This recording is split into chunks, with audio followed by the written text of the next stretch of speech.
Alright, so a lot of people have actually been wondering, what should you do for the new TEQ Ultra Instinct Sign Goku's hidden potential system?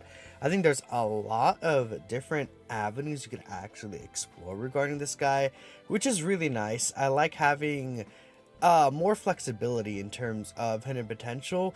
At the same time, it's kind of weird though, because you want these characters to have built-in hidden potential, right? Hopefully in the future, by the way, they add more of an expansion to the hidden potential system. In fact, actually, yeah, I want to hear from you guys. What do you guys think they should do for the hidden potential system in the future if they would ever update it? I think that they could add some extra abilities, like maybe supporting abilities, maybe give yourself an extra key in your passive, right? I think there's different avenues that they could take that they unfortunately just have never tried to experiment with. So hopefully in the future we could see some stuff like that. But talking about this guy's kit and what he already does have will be important for us to determine what to give him in the hidden potential system. Now we do know this guy is a major dodge character, right? He has a 70% chance to evade enemy attacks. He has a 70% chance to crit. But one thing I do also want to keep in mind is he also has a guaranteed additional super after evading enemy attacks. So he does have all three of the hidden potential system stats. Now you could say, okay, you know, this is a guaranteed additional super. You could always still give him some additionals, because the thing about this is having this guaranteed additional super, you could still trigger another super attack from your hidden potential system. While, let's say, he has a 70% chance to crit. If that procs, it's not like he could like double crit. You know what I mean? Theoretically, giving him more crit will just, you know, still make you crit on a much more often basis, because of the fact that, you know, he's going to be doing a lot of these attacks and this is not always going to proc. But I feel like when it comes to critical hits for this guy, he might not actually really need it. And, you know, that's where we can kind of talk about the Ultra Instinct form itself when you get the domain up and transform.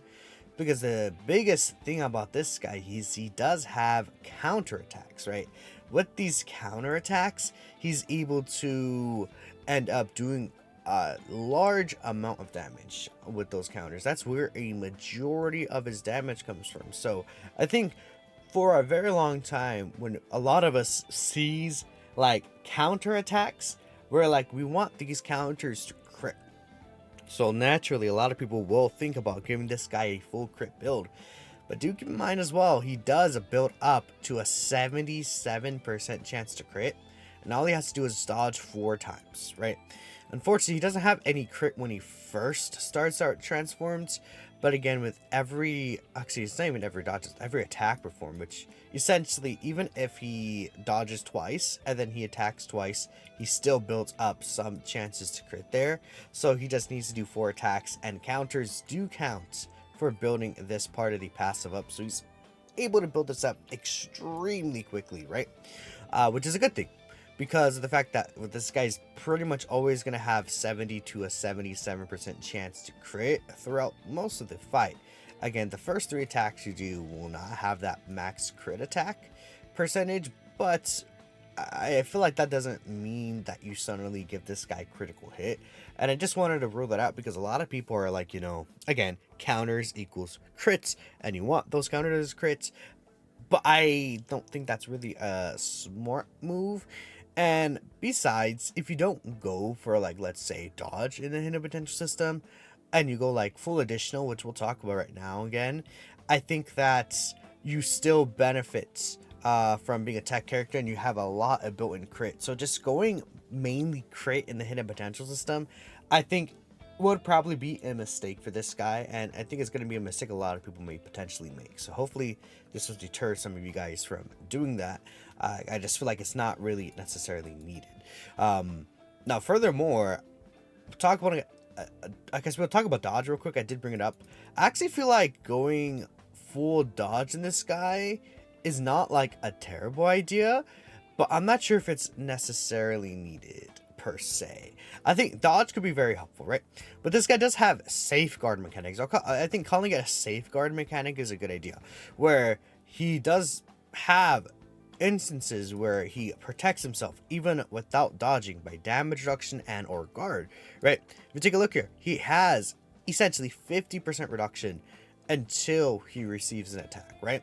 Then after he receives an attack, he sticks with 15%, he loses 35, but he does gain guard. So because of that, in a lot of circumstances, like post super attack, this guy will potentially even be able to live certain supers, and I think very consistently eat every normal in the game, right?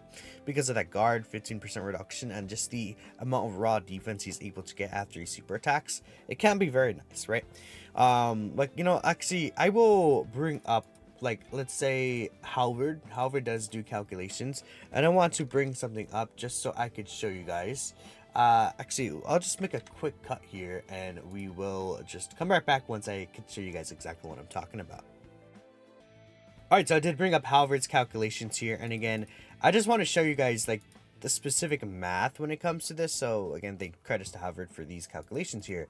But we can see, you know, this is Rainbow, but after the super attack, let's say he gets 2 supers, he's at 884k defense. I put it in the Dokkan damage calculator. These bosses, for, I guess, some of these bosses hit for around like 2 mil turn 1, right? But let's say 2 million just instantly is what the boss hit you for in a super. And he's at his 884k defense. He does have 50% reduction. Now, this is against a super class character. In fact, let me just make it a super tech character, right? This guy, as a super tech character, will be taking 130k from that kind of super attack, which I would say is arguably really nice, right? But let's say he does have 15% reduction with passive guard instead. He's still only taking about 248k from that super attack. This is after he gets a lot of supers off and everything like that. Let's say, you know, maybe closer to a 55% level, he's at like 700k here, and with just 50% reduction, right? You can see here he's still taking about 300k. Now, if this would be an extreme class enemy, it could be a little different. He's still taking quite a bit of damage here, like that 400k range. Again, this is kind of like type neutral numbers, right? Like if a type disadvantage, you know, don't really necessarily expect him to survive. Then we go to 15% with the passive guard. He's still, I think that's more damage, right? But still, he's able to live that quite easily. Actually, that is less damage if I'm not mistaken, huh? Yeah, that is less damage with the passive guard, which is really funny. But I think you guys see where I'm coming from. Unless it's like, you know, I don't know, let's just put Blue Gogeta super, right? Just as an example, right? If we put Blue Gogeta super attack, and then we expect like a 55% UI Goku to live. I think I put one more number. That's not really gonna happen, right? Maybe even with the 15% reduction in the guard, again, that's not happening. If he has the 884k defense, I think it's 310, whatever. Again, it's still, he's still dead. But, or actually, yeah, no. And then even, obviously, with just a 50% reduction, he's also just way more dead, right? He's actually stronger. The bigger the difference is, the stronger he actually is going to be, quote-unquote, defensively with just the guard and 15% reduction. But again, the smaller the difference is between the attack of the enemy and the defense of the character, the better the 50% reduction, I think, will end up being. I think that's how that will probably work out based on what I'm seeing. But, yeah, again, I think early on, this mechanic is going to actually help this guy out. Even against, like, these 2 mil super attacks is when you start getting to, like, these 3 mil supers where you kind of can't rely on that. And then, of course, when you transform into UI Goku, you do have a guaranteed dodge for the first turn, and you have a 77% chance to dodge. Then he has the same mechanic, except it's 60% reduction to 20% rather than 50 to 15. So that is very important. He also does counter as well, though. That's something important. I think him countering after dodging, even if this fails, that won't let him counter, right? So you can't counter if he fails a dodge. So I would say dodge is not a bad idea either for the hit potential system compared to crit. I think I would honestly say I would rather build this guy with like a subset dodge, or even, I'm not sure if I would say full dodge, because we'll talk about additionals in a second. But I think that when it comes to crit versus dodge, I feel like dodge will be a slightly better option just because I mean, there are situations where this could fail you, and you could still theoretically end up dying in some of these, like, even these Stream Battle Spectacles tournament bosses. Like, some of them are hitting turn 1 for, like, over 2 mil, right? And it could be a little dangerous, especially, you know, certain bosses, maybe they could double super you instantly. Or, again, like, Cell Max, if he hits this guy instantly, I'm pretty sure, like, especially if it's pre-super attack, like, this guy's not living a lot of these supers. So having that dodge as a byproduct, or I guess like as a something in your back pocket, I think will be useful. And if anything, that's gonna allow you to save this passive for a bit longer during the turn in case he does end up really frauding you outright. That could be an important thing to consider. Now again, I think the big thing with additionals is he does get this. Not really a big deal when he's pre-transformed. Giving the allies an attack buff a little bit is pretty decent. But again, if we go again, I guess here, yeah, he gives himself greatly raised attack and defense at the turn. Keep in mind, this goes right into your counter damage. It directly affects the counter damage by a wide margin. These super attack effect buffs. So if you get a triple super with this guy, right? Because he does guarantee double super at, you know, the 18 key, or no, at 24k, I believe he guaranteed double supers. Yeah, if you do get this off, then this guy is gonna do a lot extra damage, right? A lot of extra damage. Now, one last thing I do want to bring up, you know, compared to these other options, is the potential for attack equips, like pure attack equips, right? So let's say maybe you have an additional attack equip, or, you know, a level 7 bronze, level 8 bronze like attack equip. I feel like that is also an extremely good option, because that also directly helps the damage his counters are going to do, because it just directly affects his attack stat, right? And that obviously, the attack stat is a formula that'll go into the counter damage he does, because the counter damage, I believe, is not really affected by, like, I'm not sure how much effect it is affected by your, like, passive skill specifically. I assume your passive skill obviously does come into an effect there, but the attack set is the biggest, like, you know, was one of the biggest things that can go into that for the counter damage, from what I'm understanding. So with this in mind, okay, well, UI Goku's kind of bugging out right here on this site. With that in mind, getting attack percentage equips, I think, is actually a pretty decent option, and that could actually come into clutch in a lot of different scenarios. So between, like, the, I guess, 4, I think, quote unquote, ways you could build this guy, crit, I would say, is the bottom amount. Not necessarily terrible, but not necessarily great. I would say dodge additional, then, like, an attack percentage. I say percentage, but I'm talking, I play as too much Star Rail. An attack, like, bronze equip would be nice. If you have some of those, like, equips that have, like, I don't know, let's say additional and attack for both gold and silver, if you get dupes in this guy, and then, well, I mean, if you get dupes in this guy, you're kind of watching this video for hidden potential, and then in the actual hidden potential tree, maybe you get some dodge in there, a little extra dodge, still kind of maybe focusing on additionals. I think that would probably be the best case scenario for how at least I personally would build my UI Goku, and how I think most people should build their UI Goku. But again, let me know what you guys think, how you're going to build him specifically. I think that there's a good amount of ways you could do that. And very cool. Very, very cool. I mean, you could view this guy as like, oh, you know, I view this guy as like my slot 1 defensive king, right? I would make sure that I want to live. So I'm going full out instead, you know? Fine. You know, that's up to you. I think, let's talk really quickly about some of these other characters I think do, like, find use. Like, for example, Dispo. Dispo actually seems like he's going to be a quite decent character. Again, breaking down what this guy has, he has an addition with a great chance to be super. Then, if the entire rotation is tournament participants, or if there's one other U11 ally, he has another additional with a great chance to be super. He has a high chance to evade enemy attacks, but then he builds up 11% crit chance every time this character performs a super attack, and then 11% chance dodge within the turn. So what happens is, I think he builds up to guarantee crit, right? And that's every time he does a super.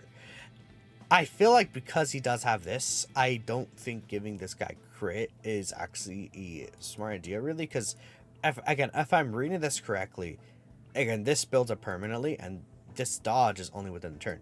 So after you do 10 supers, or you know, even after you do 7 supers, this guy is at a 77% chance to crit. Now again, it is a little RNG based, but that doesn't matter. I think this guy wants, again, dodge and additional, really, because and then the dodge is not confirmed, the additionals are not guaranteed like to be supers either, so getting that hidden potential system super could really help not only give him a defense raise at the turn, but his attack stacks. This actually helps him quite a bit. He could actually end up doing some pretty decent damage from what I've seen.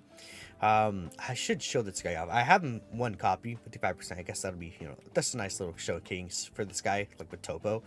But still, I think the fact that this guy has this build up for crit, I don't see the reason to build him crit. He has the 5 crit and hidden potential, which kind of sucks. But yeah, no, I just don't see why you would build this guy crit. In fact, you know, his dodge chance, given this high chance to dodge and this 11% chance, is separate because this is on super and this is start of turn. So if anything, you know, dodge could be very useful since he's already going to be doing so many additionals. Like, I think like majoring in dodge and then getting like a subset and additional for the hidden potential would actually be ideal because he's going to be doing 3 attacks. So getting that hidden potential system attack, that could proc off of any of the 3 attacks that he does. So I don't see the purpose in going like full additional for this guy either, really. I'm pretty sure full dodge is really the way you want to go, so that's awesome. I want to bring up this hit, a free-to-play hit character. I think he's actually kind of good. It seems like he counters just like UI Goku. Every single attack he does end up countering. I think for this guy, you actually want to go crit. I think crit and then into dodge, because the thing about this character is, again, he's a counter unit. He actually seems like he might do like decent damage. We'll see. I haven't tried him out yet. I heard people say that he's pretty good. Even for like people are saying he's the best hit in the game. So, you know, for a free character, man, if this guy's like actually really good, I'm excited for that. Rainbow Orb Changer, right? I would say, again, high chance of dodge could be a little risky, so you definitely want to still throw some dodge in there. But getting additionals won't really matter for his like counters. The extra defense and extra chance to stun would be nice though. Like, you can theoretically go either way, but I think this guy as a counter unit, you want to go crit with this guy just so you could really benefit off that, because that's, I think, the whole point of this guy's kind of kit is that he dodges and encounters, right? So I think crit base, and then you could go either additional dodge. I personally think I'm gonna go with dodge as like a second stat for this guy, but I would say additional is not a bad option either. Always do 3 dodge, I think, in my opinion, but that's that. Then we have the LR team number 7. Again, they have a 52% chance to crit built in, and they're a support character. I wouldn't really like worry about crit for them. They also do give crit chance here, right? So they also build a crit chance here as well, right? Per Rainbow Key Spheres. So if you get like 3 Rainbow Key Spheres, they're getting like a 73% chance to crit. It is not necessary. I think dodge and additional as well for this guy. I mean, they have a built-in additional, so you could argue max dodge and then go into additional. They don't have to receive attacks. They really just are like a floating kind of character that you want to, like, you know, they probably could tank a lot of supers. So, you know, you could probably argue this will be more helpful than getting the extra dodge potentially, because I've seen a screenshot that like their 12 key doing like a 20 mil attack stat. So getting like another one of these with the extra massive attack raise, and if they're in slot 2, they can give this as well to a floater. Maybe I feel like additional to dodge, yeah. Additional to dodge, because 52% reduction and their defense stat I saw. Like, again, do I still have Halvard's page up? I could still bring it up here. Their defensive stat, I believe Halvard did post the calculations. Let's see. Surely he did post these calculations, please. Yeah, okay, cool. If we take a look here, yeah, see, like, they can get to some pretty nice defense levels. See here, like 1.5 mil, 1.7 mil, like defense with support potentially. I'm not sure how often it's going to be, like 1.2 mil with the 50% reduction. That's actually kind of good. And depending on like link support and everything, they can get a lot more. Like UI Goku gives them the extra 30% defense, and when he's transformed, he gives them even more, right? If they're like a floating character. So that's all I wanted to point out. Just these 4 characters kind of sent out to me during the celebration. I don't care about Champa and Desana and Purino. Like, who cares? They're not really good. So anyways, signing off. Let me know what you guys are going to build your UI Goku whenever you eventually get dupes for this guy. I mean, same day will be likely when this guy returns for both versions, so you can get him with coins then. Maybe you get lucky. Hopefully you guys get lucky, and I guess I'll catch you all in the next video. Peace out.